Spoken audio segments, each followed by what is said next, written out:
Dimenticare.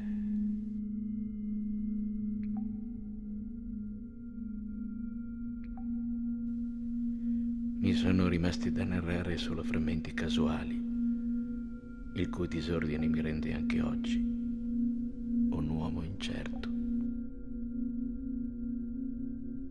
Mi chiamo Pierre Selle e sono nato ad Haguenau il 16 agosto 1923.